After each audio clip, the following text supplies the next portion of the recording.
We're back, baby. Horns up, talking Texas podcast. Fisher DeSopoulos, the Quan Cosby, and the Eric Metcalf. Get your horns up, cause here we go. Horns up, talking Texas pod. Those listening on ESPN 102.7. What up? Happy game day. First SEC game of the season. Incredibly excited. The boys head down to Gainesville. Sark, want to throw some stats out. Sark 9-1. On the road since 2023. Billy Napier, 2-8 versus top 10 opponents.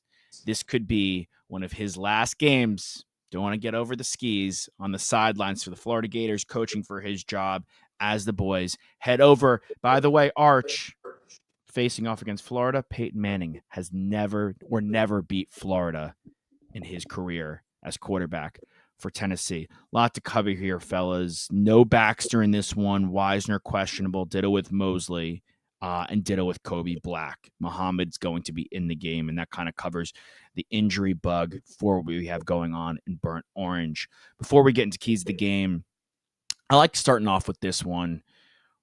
Quan, will go with you, then Metcalf and Toss. Like, what would your message if you're Sark be as we head into SEC play? 3-1. Florida, a team that's ailing, but defensively have a lot of studs and have produced and kept their team close into games. Man, I think really, one, we know what the SEC is, a gauntlet, really. I think any team, we're seeing more of this nationally with the parity, but certainly in the SEC, they're going to have some dudes. They really are. They're going to have some dudes, whether it's all put together. You never know. I mean, that's the kind of what separates the top tier, mid to the bottom tier. But they're going to have some dudes. Be ready for that. Forget the records, and know that Lagway, a Texas dude, wants to beat Texas. He didn't play in the game last year, and there's just forget everything other than the national folks potentially saying that you're probably the number one team on upset alert. Use that for your liking. Use that to get fired up. Like you said, historically they're great on the road for whatever reason, and they get fired up. We saw what happened in Bama and all the other places other than Ohio State this year. So, man, it's SEC play. Know that. Be physical and use whatever you can to go in there, other than their record, because they will play better than what you've seen on film. Mm-hmm. Yeah. What about you, Metcalf? I got to put on my coaching hat. I would say we're going to Gainesville. We know it's going to be a hostile environment. We know that. That's just how SEC play is. We know that. We need to focus on being the best that we can be, the best version of Texas on this Saturday. Because if we look on these rosters, 9 out of 10 people would say our players are better than theirs. It's just a matter of going out there and getting in between those white lines and making the plays that ensure that we're better than them. Thus far, that's what we haven't done. We haven't played like our roster says that we should play. If you look at each player on our roster, man for man, this guy was this star. This guy was this star. We go down the list. We're supposed to be the number one team in the nation as we started out. That's right. But we haven't played up to those standards. We have to get comfortable with ourselves, both offensively and defensively, and special teams, and play like as we're supposed to play. And if we go do that, I think we win this game. I think we win it pretty handily. Toss? Yeah, I mean, I think I'm encouraged by what I saw one of our defensive tackles say. You know, he said his name is Hero, but when you go on the road, you got to be a villain. And I think that's the type of mindset. Again, it's a gauntlet, right? 8 SEC games in a row, 4 in a row on the road or neutral site. So you have to bring the mental focus and urgency that we've talked about, in particular at the quarterback position. And coming from Sark as well, it's not, everything like we have to do too much any given play, but we have to put our foot on the gas and be ready to go and take the game as it comes. So I think it's just go be the villain, go. Every Texas fan cares so much about this game. Every Florida fan cares so much about this game. Everybody knows how difficult it is to go into the swamp and win against Florida. But I also think if you're talking about like college football fans at large, a lot of them are probably like, I don't even necessarily know if I want to watch this game. These quarterbacks have not been that enticing from a product standpoint thus far in the season. So really, like, make us pay attention to you. And if I'm Sark, I'm saying, let's go make them pay attention to us with this game. Let's go make a statement. And yeah, I think that's exactly what we have to do. And the defense, just keep being you, keep being you. Hey, be opportunistic, because Lagway, before getting injured, he really liked throwing it to the other team. So and we got some ball hogs. I want to take that one. There's a couple of things I want to piggyback on that, because make it worth the watch. I forgot Pate or somebody said you're looking at, on third down, the 103rd team and 123rd team in the country. So I mean that's rough, so to speak. So to your point, that's the quarterback piece. But something I want to think about, when you think even the quarterbacks, take them somewhat out of it, it's like a 70% chance of rain. Yeah. So is there something that we worry about, or that, or do that give us an advantage or disadvantage from y'all's perspective? Getting Wisner back, I think, helps on every level, but does it give us an advantage with that potential? Because what that's going to do, Lagway was in a boot, but he got some legs when he's healthy. We know what Arch can do with his legs. I mean, I think ultimately it turns the game into a little bit something different. And my question is that an advantage for us? Yeah. I think we're at, like, here, going off what y'all are saying, if we perform to the best of our ability and do what we do best and control what we do, this should be I don't want to say tune-up game, because this is a real SEC program with real pros. I don't want to say that. But they're 1-3. They're ailing. They're limping into this one. Like, they're in bad shape. This is a really good opportunity in terms of who we're facing with this opponent to make a statement. So on the road in the rain, our running backs coming back, like, this is a great opportunity. We talked about it last week or 2 weeks ago with Arch having fun. Go out there at the end of the day. I mean, Metcalf and Quan, you guys know better than we do. Like, there has to be some element of, like, loving what you do and having a blast out there. And I'm sure, like, like, growing up, like, who doesn't love playing football like, that's why you do it. So if it's going to pour and you're on the road in the swamp, like, you don't get an experience like this. And I think, again, Sark, I don't know, for whatever reason it is, does such a good job comparatively to getting us up for away games. Not that he doesn't get us up for home games, but we clearly have a better showing on the road, and those typically are against huge opponents. Like, you're never going to get an opportunity like this again if you're one of these players to play on the road in Gainesville in the rain. This is such an advantage. They're like on their last rope. Their head coach is on their last rope. I made a joke yesterday at Toss. He didn't have time to game plan for this game because he's too busy scheduling his U-Haul and packing his boxes. Like, this is like a real if you execute and do what you're supposed to do, like Metcalf was saying, this is a great opportunity. So I think that puts us at such an advantage, because this is a once in a lifetime experience from, like, a fun, enjoy the game type standpoint. And I'm gonna be getting ahead of myself by saying this, but this is what I wish to see: the running game established and us being physical on the road against a team like this. And so that's my wish, that this running game is in a position where they can't do anything about it. Just like last year. Mm-hmm. Can't do anything about it. Yeah. We're going to run the ball. We're going to run the ball. Stop it. And when you can do that, that's going to open up everything else for the passing game. And I don't mean it has to be straight running backs. I'm talking about the running game, period. Use Arch. Use the running backs. Do whatever you have to do, but be physical and pound the ball.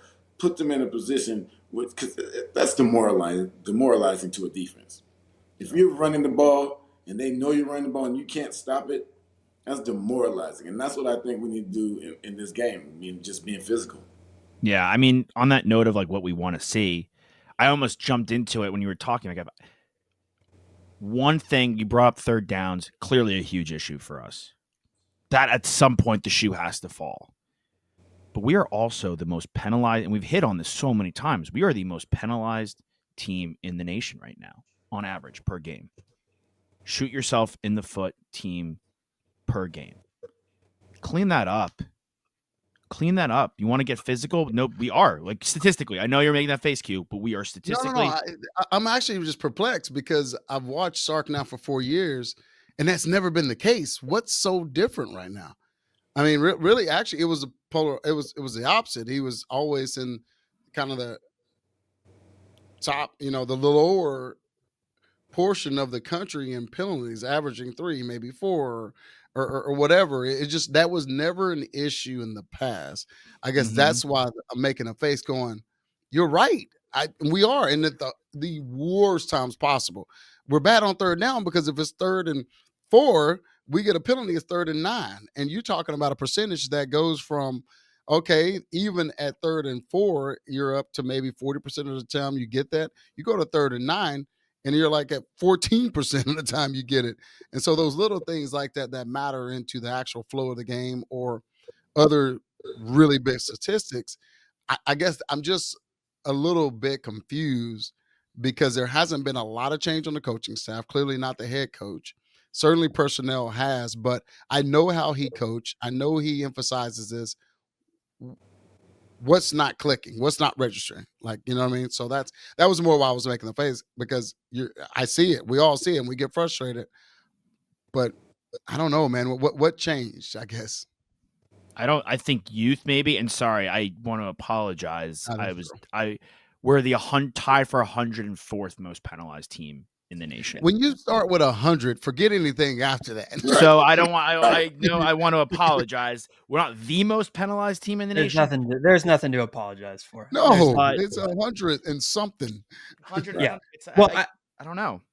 That we had the bye week. It's the inexperience. It's the youth. It's the personnel, right? It's the guys that are actually out there. And hopefully that's what was heavily worked on in this past week when we didn't have to play anybody on Saturday. And I think this is an opportunity for the offensive line. Again, it's going to be wet. It's probably going to be raining. We need to run the football. I am tremendously relieved that we're going to get Wisner back, because the first thing that pops into my head is when you say, hey, it's probably going to be raining, is, okay, all right, Gibson, come on, buddy. Hold on to that rock. Oh, really, bro? You going to put that in my head? Who the hell is wrong with you? Who the fuck puts that out there in the universe? Quan asked the question. You're The best unit right now on this Florida Gators defense is their linebacking core.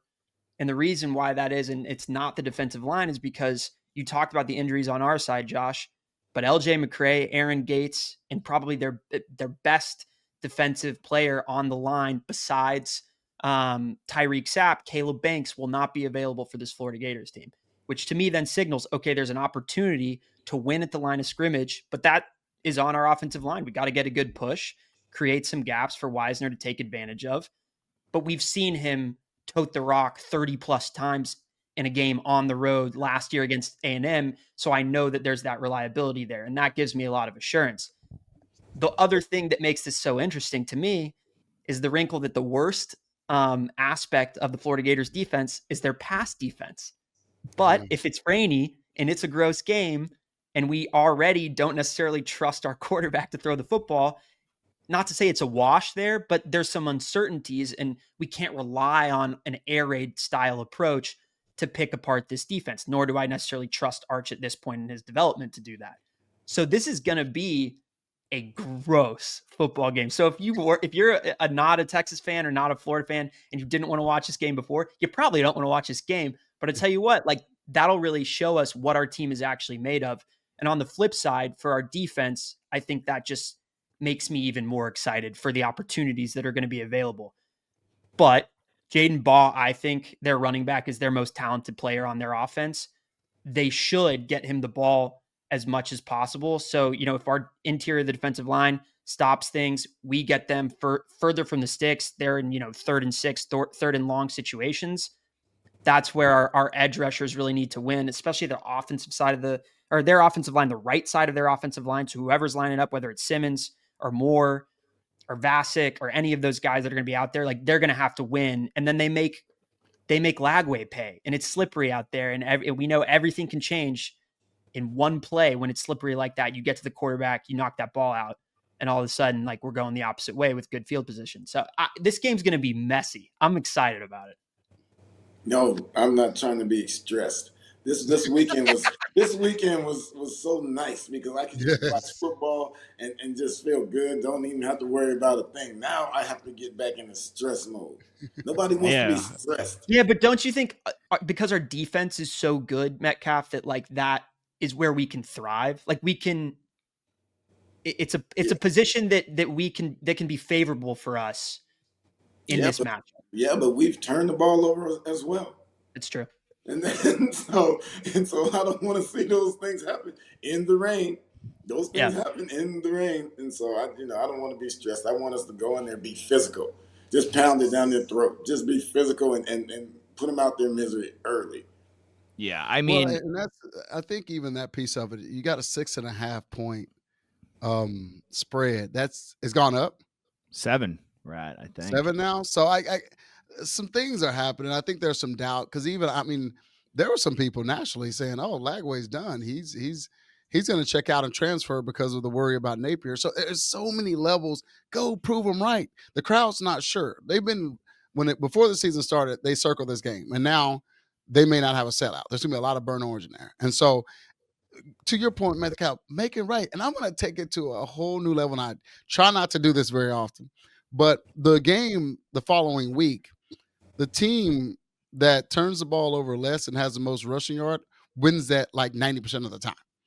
And that's what's so crazy. So this is a very good tune-up game for imposing your will with the run game, getting Wisner back to where he is, letting the other guys, Clark and those guys who are honestly doing pretty well in Baxter's absence, it would listen if Arch throws for 250, cool, perfect, even better.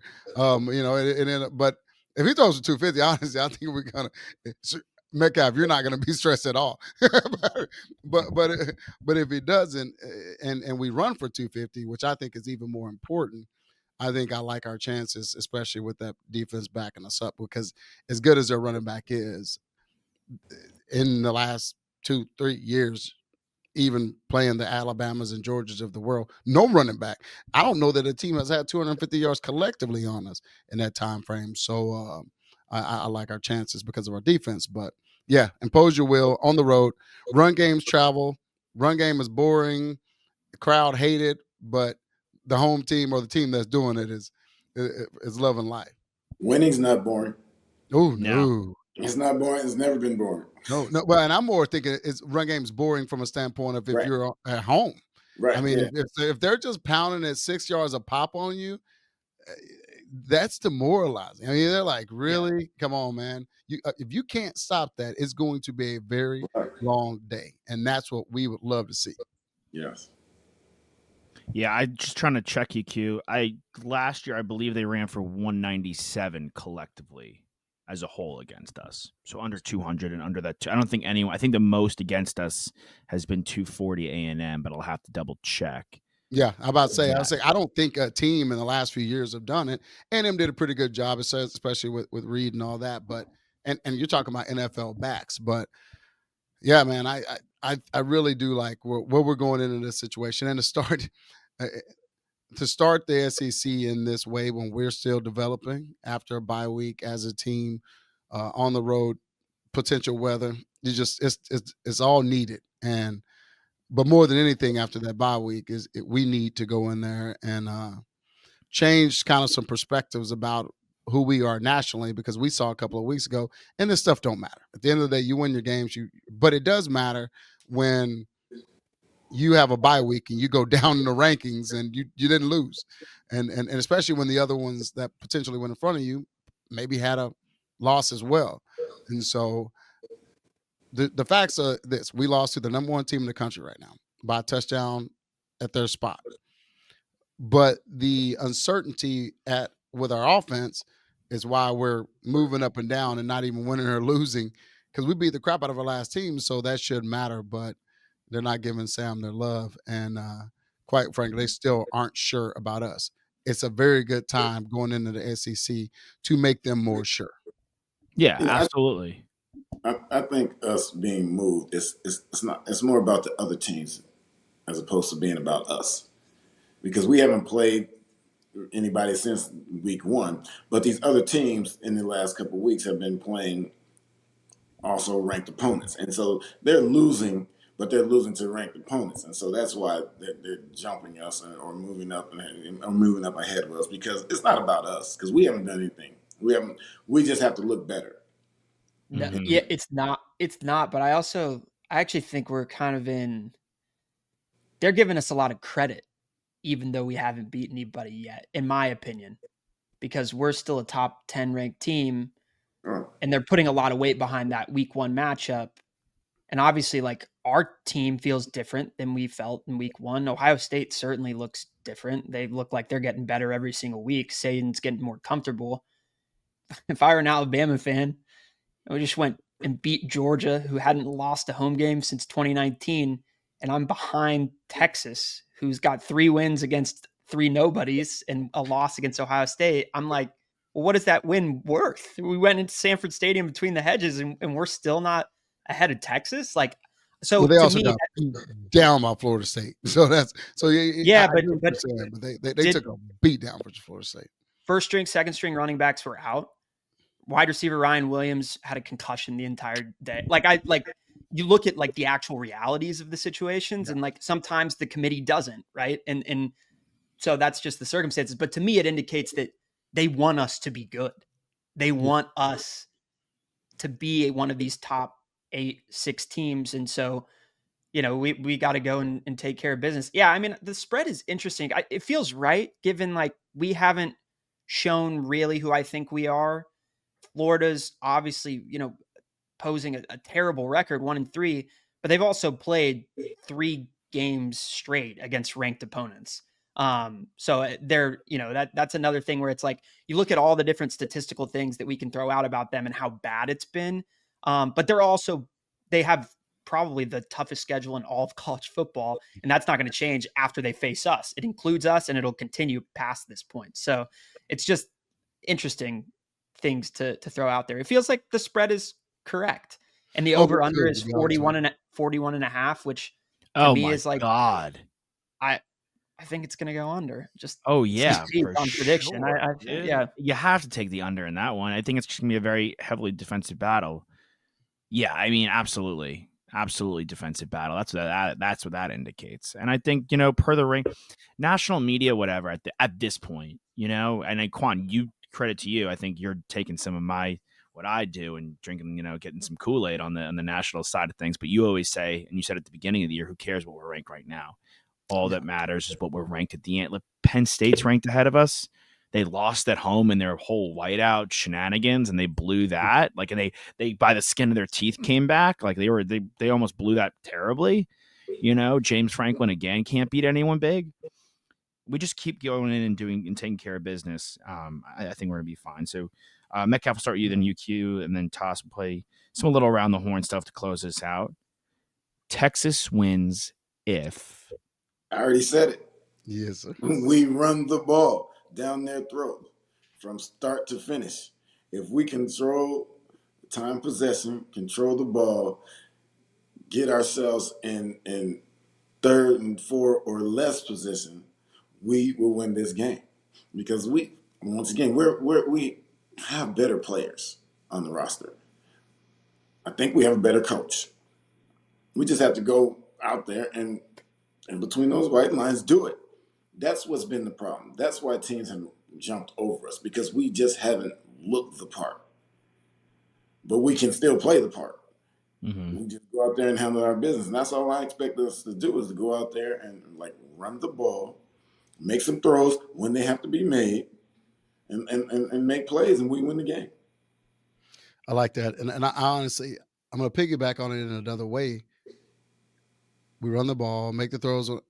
You're on the road. Gainesville, the Florida fans, talk to a few of them. They have zero faith in this game. Yeah. Well, let's make sure they stay in that energy and headspace.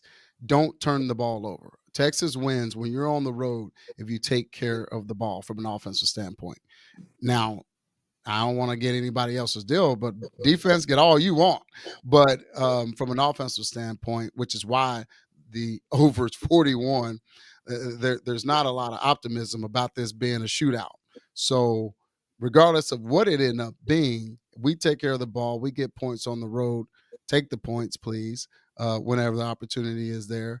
And no turnovers. I think I really, really like our chances, whether we're tossing it around or running it. Mm-hmm. T-Dot? Yeah, I was going to do the magic number's 1, so it's 1 or less on the turnovers, which includes turnover on downs for me as well. I know that doesn't populate in the stat sheet in the same way, but it should. Like, it absolutely should. It should, because it's a turnover. Like, just because it's not an interception or a fumble, the other team gets the ball and they're going the other way. Yeah, and it's a huge moment. Oftentimes, it's an even bigger momentum swing. 40-yard third and long, you throw an interception down the field, 30 yards. Guess what? That's better than a turnover on downs. Honest, in my opinion. It's like a short punt. It's a short punt. Yeah, it's a short punt. Short punt. So yeah, it's that magic number. Same thing as you, Quan. Just magic number of 1.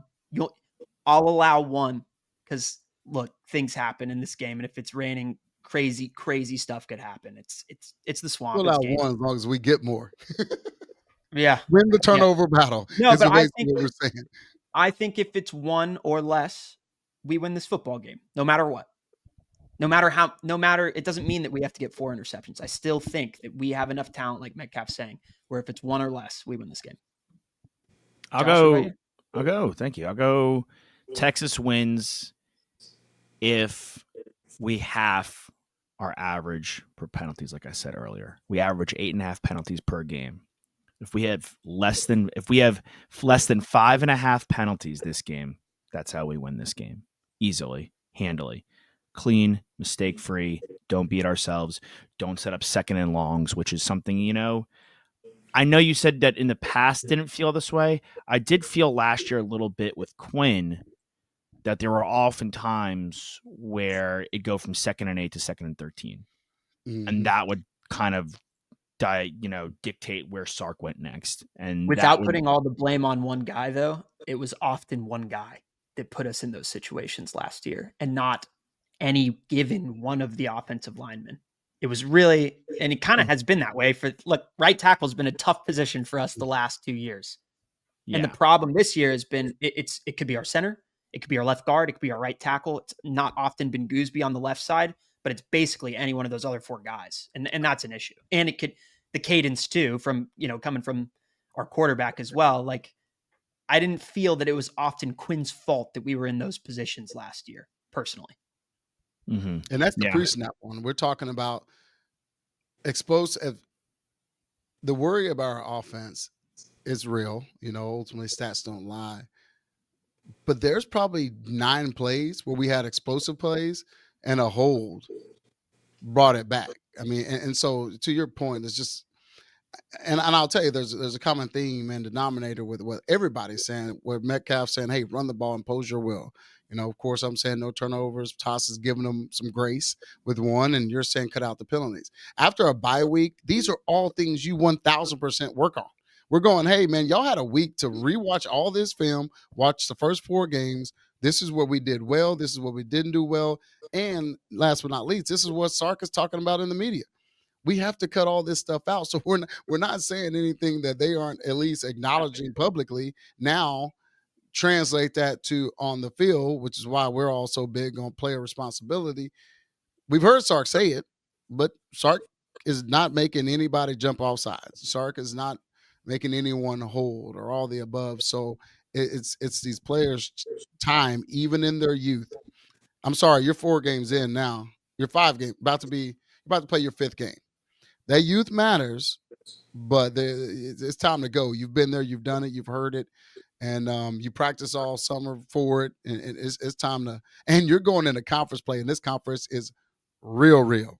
So if you don't, if youth is an issue, and we're still talking about youth 3 games from now, it's going to be some not fun podcast we're talking about. I know, but that's it. Then you can't correct those things. And unfortunately, we don't maximize.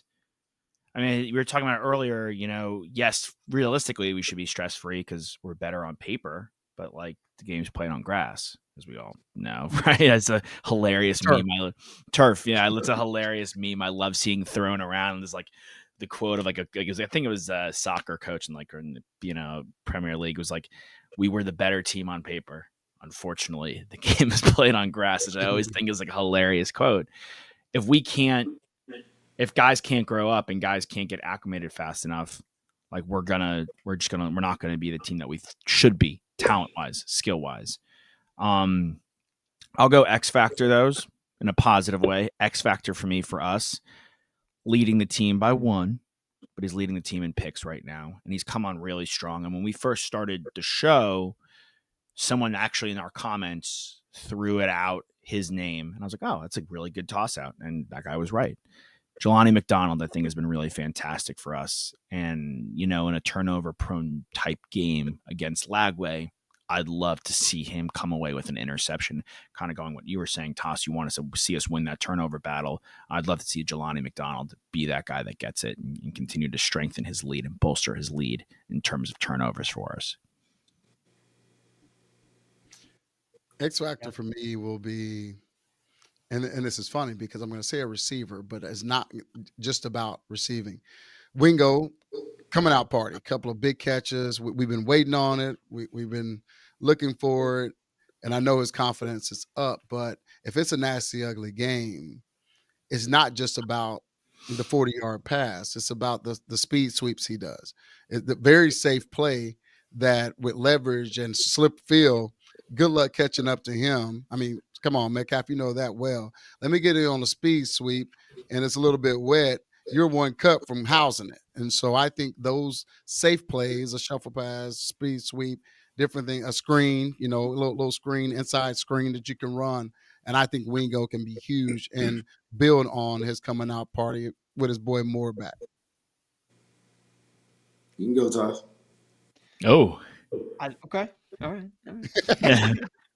I mean, we've already talked about this guy a lot on this show, but I can't not pick Trey Wisner. I can't not do it. We talk about all the inexperience on the offensive line at the quarterback position. He's the one guy that's been there. He's the one guy that knows what it takes. He's the one guy that's going to need to be the leader in this locker room, I think, and kind of define what the rest of SEC play looks like for this team. And I have the utmost trust that if he's out there and he's healthy enough to get those carries, that he'll deliver. Mm-hmm. So I'm glad that he's back, and I think he's going to be. It's one of those things where Wingo affects the explosives, right? And that's probably one thing we didn't necessarily talk about enough, given the context of this game and how gross it's going to be. All it takes is 1 or 2 explosive plays, and that can be the difference. But in the interim, everything else is going to be dictated by Wisner. And if he's getting 3 to 5 yards first and second down every single time he's touching the ball, I think we're in a solid spot to keep ourselves short in distance on third, sometimes fourth, that we're going to need to go for. Man, I guess that's also one of the huge key factors. If it is fourth and short, what plays are we running? What does it look like? Who's getting the ball? I mean, goodness gracious, that's where we need the heart medicine, right, Metcalf? If we're at 50 yards or less on a field goal, kick the field goal. I'm glad he brought up this fourth and what happens when we go for it, whatever it's fourth and short. And Trey Wisner is the easy person to pick because we're talking about the run game.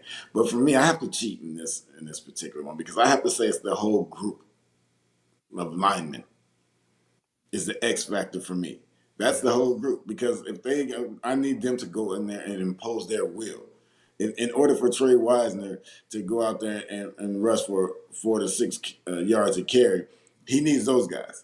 In order for Arch to make the throws to Wingo down the field and everything, he needs those guys. And so I need these guys to go out there and be the 4 and 5-star guys that they are against this team that once again, their record doesn't show who they are. These guys are good football players. They just haven't put together in between those white lines. And so we can go out there and do what we're supposed to do offensively, start making the right calls, and guys taking care of their business at the line of scrimmage, we win this game. Yeah, I mean, I recall ever so vividly how many times I watched Bijan Robinson break 2 tackles in his own backfield and then get 3 yards because, it's only so many different guys.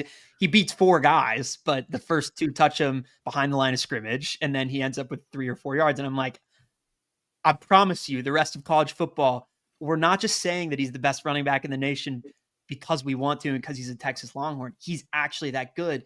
He's just not getting enough lanes for him to really turn it up and put on a performance like we're now seeing him do for the Atlanta Falcons. I was about to say the NFL knows that very well. It's like it's like the Raiders with Ashton Genty. I think there was like one point in like week 3 or whatever, he had more yards after contact than he had actual yards, and everyone's like, "Oh, where?" And it's like this he's getting hit the minute he gets the ball, So I think the O-line combined with Wisner, obviously Wingo having explosive plays, right, and turnovers would be great. But we talked about it 2 weeks ago that I think Metcalf, you might have been in Japan, but lucky you, Wisner being no, we missed you. We missed you. We were saying that Wisner is like the X factor for the season, arguably. Like him and what he did against like a team like A&M last year, where Toss, I think you said it, he put the team on his back. Like he put the team on his back last year. And if he's back and healthy and we get him in rhythm against a really good defense, again, like we've been saying who they are on paper and on what their record shows and what their results have been. But on paper, on the defensive side, they do have a lot of good players and they do put up a lot of good scoring performances from the defensive side of the football.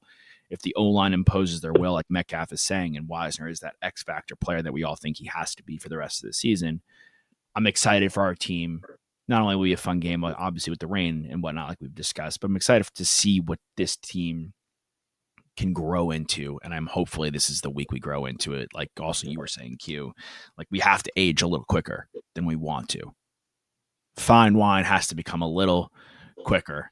I think you guys know better than me. I'm not my side of the Bible, but I believe Jesus turned water into wine.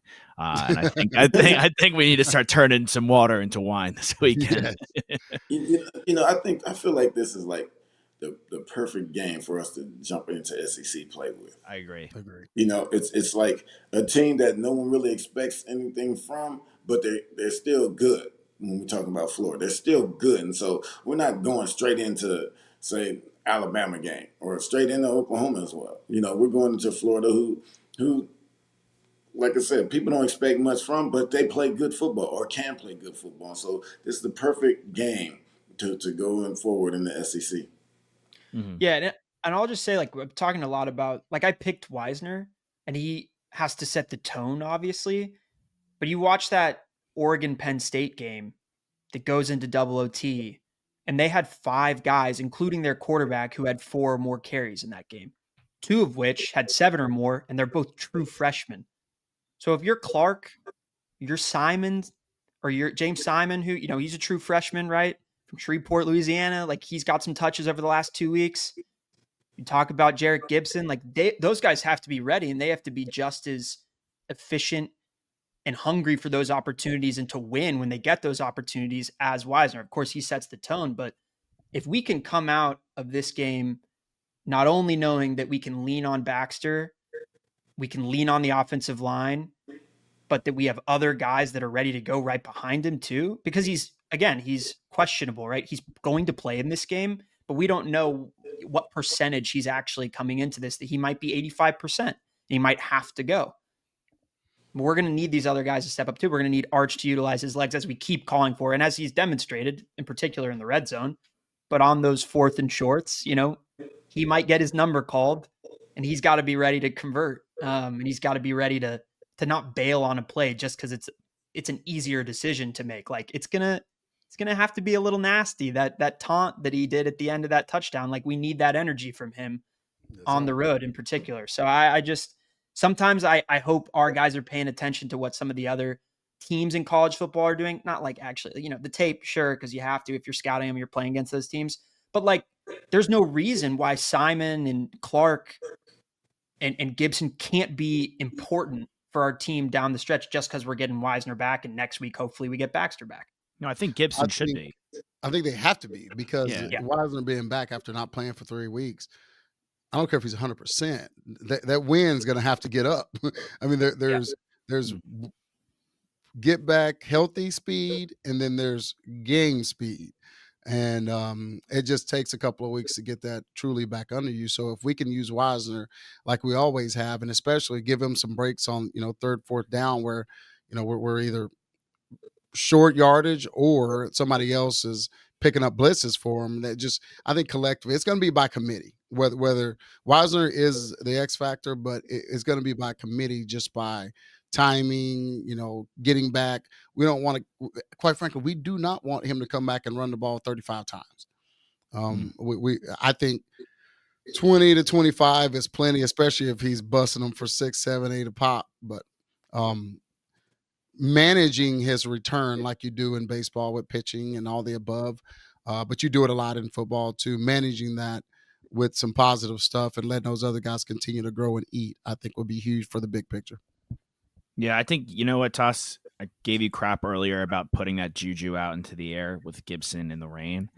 It could happen to any of the guys. But you know what, though? No, this is his moment. This is the test. Yeah. This is he's about to make the climb like the child did without the rope. Shout out Dark Knight Rises, one of my favorite scenes.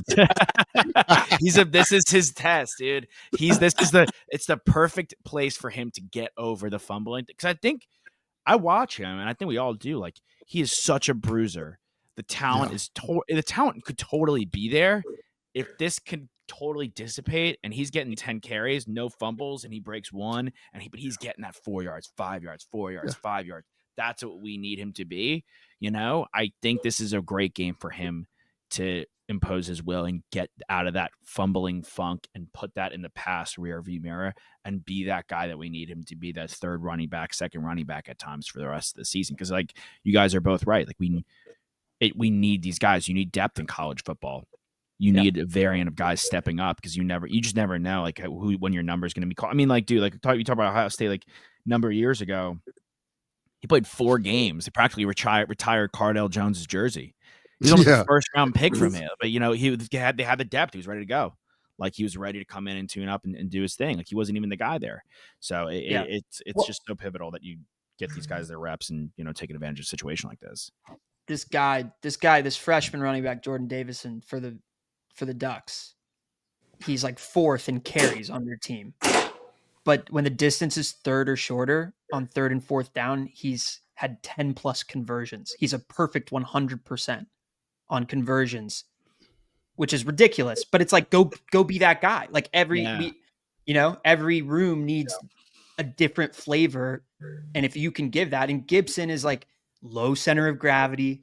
He's close to the ground, but man, he's tough to tackle. When he goes north to south, like, he puts some pain on some of the linebackers. The talent, as long as he holds on to that football. The talent is there. The trust is not. You know how meals get flavor? The chef puts the spices in. And so we need Sark to put the spices in. Get these guys in position to make plays. Right? It's not about going out there and calling plays just because you have guys. Right. You take these guys and you put them in the best position to win. And when you can do that, that's when you win games.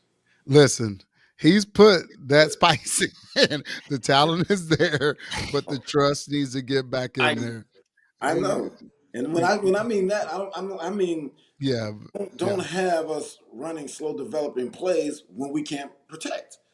Let's make it 1, 2, 3, bam. Let's throw it. Yeah. Let's get rid of it. Yeah. Let's do what we do. Let's get the ball out of our hands, get the ball into the playmaker's hands. That's what I mean in spice. No, absolutely, yeah. Yeah, if we don't have time for a deep cross, like, don't run the deep cross to Wingo. Get him the ball on the reverse, right? Absolutely. Bubble screen to the outside. Make sure the blockers are set and let him go. Like, if we, it's easier to throw it 5. It's easier to throw it 5 or 6 yards and a guy turning into 60, as opposed to waiting for 6 seconds and throwing it 30, 40 yards down the field.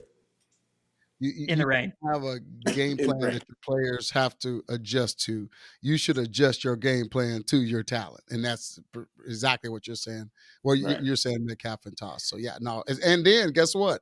Even then, you adjust it to the weather. Like, you just got to do what you got to do, and put yourself in the best position, and that's where the coach and that collective group comes in for sure. I'm excited for the Gibson coming. My takeaway right now, the trust to Gibson is back. It's like a bullpen pitcher, like our lefty specialist. I know Metcalf's not a baseball guy, or maybe apparently he is now. In the playoffs, he's a baseball. Apparently, now that the Mariners are good. I watch every Mariner game. What? I do. I don't watch other teams. Okay. I refuse to watch anybody else unless if they're playing. No, and that's actually that's what fans do. That's great. Yeah, I feel watch that. the Mariners only. Okay, I misinterpreted. Bro, he been watching the Mariners since Griffey was out there, bro. Yeah, I was going to all the games, and even the last couple of days, I've been watching the playoffs. I can't watch it 9 straight. I'm not doing. I'm not doing unless it's the Mariners. I think it's not fair. It would be unfair to like give you shit for that when most MLB fans are the exact same way. Oh, bro, I didn't. I apologize because I didn't know it, because when I think it was one of our first shows we did, you poo-pooed the baseball. So my assumption was that you were a fair weather fan. I assumed you were a fair weather fan. I stand. Well, the Astros were leading the division then, and now everything's changed. No. You can ask any of my friends, because I'm the one trying to talk them off the ledge when we went to Tampa and we were losing games, and I was like, I said, we're still going to win this division. Especially, I should have been the GM, because I was saying we need to get Naylor. We get Naylor, we'll be all right. Then we got Geno also, got him back. Studs. We got our bats is just as big as anybody else's, and our pitching. Not worried about it. Yeah, I'm not worried about it. I feel good about y'all. I think they were my World Series pick. I think they're gonna win. I'm fully in on the Mariners unless they play the Red Sox. But no baseball predictions. Let's go quickly and we'll end it right here. Q, Metcalf, toss, and I'll close this out. Score predictions. Man, I think like we said, there's a lot of unknowns. But it's funny, we say unknown with the weather. It's Florida. It rains there every single day. Like, every time I've ever been to Florida, it's rained. So, I mean, hey, Metcalf know that. You're up there in Seattle, in that area. So, man, I think that the under, was it 41? I think that's for a reason. I think it's going to be a defensive battle. So, I think Texas take care of it. We run the heck out of it. But I think it's 24-10. Wow. That's eerily close to mine, because I think like the unknowns. I think we run the ball, speed up the game, and we do our thing. I think we do impose our will running the ball, and like you said, the weather is going to be a problem. So I'm 24-13. They're getting closer. Yeah. Okay. T-Dot. We're looking at a Longhorn victory with the final score of 19-10. What do you mean, ew? How do we get 19? Because Bowmeister. We're going to kick a lot of field goals. Bowmeister puts him in on their own zone. Trey Moore gets into the backfield. Safety on Lagway. How do you get 19? Bro. We kick one field goal. We've got a safety. We've got 2 touchdowns. I think more often than not, I don't know how much trust we have in the kicker at this point. So I do think there's some opportunities where even if we would like to rip a 48-yard field goal, Quan, I don't think we go for it. If we're 4th and short, we'll try and convert. But we do get one close kick, 2 touchdowns, and then that's safety. That's how we get it. I'm going with an old-fashioned smackdown, touchdowns only, 28-7 Horns. Good old beatdown. That's the one I would like the most of. So I'm cool with that. I'll see you guys there when we hit that. Fisher, Tassopoulos, Metcalf, Quan. You will be there, boots in the ground, presumably. Yes, Forgot to ask. Yes, sir. Okay. Nice life. We'll see you guys later. We'll see you guys later. We'll see you another time. Fisher, Tassopoulos, Metcalf, Quan Cosby. Those listening on ESPN 102.7. We'll see you guys later. Hook 'em. Hook 'em. Okay. All right, homies. I'm out.